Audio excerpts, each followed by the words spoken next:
Ah, that's a bit of a long story. I once had a similar experience. It had to do with the host family. I was an orphan, adopted by a couple with a great deal of love in their hearts.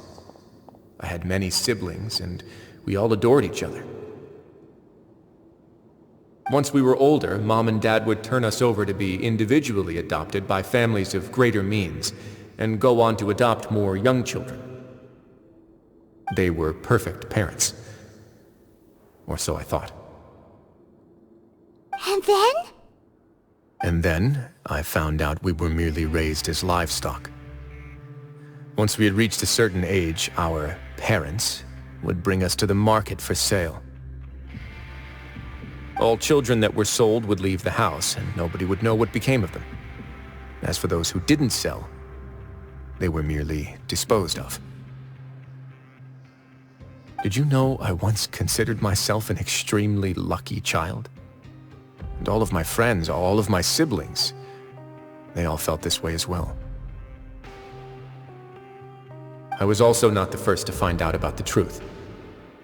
All those who found out before me were simply added to the disposal pile. I could never shake the feeling of irony every time I juxtaposed their tragic ends against our parents' adoring smiles.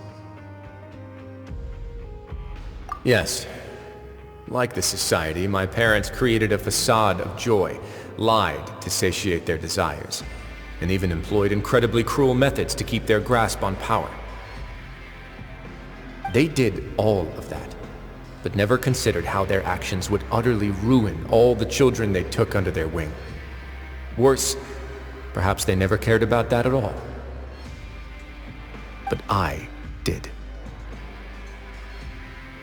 So in the end, I killed them and set all of the remaining children free. I was convicted for my crimes and exiled to the fortress of Meripede. My methods were extreme, yes. But I was still a teenager at the time. I'd been betrayed by those I trusted most, and I didn't think that more moderate ways would solve the problem.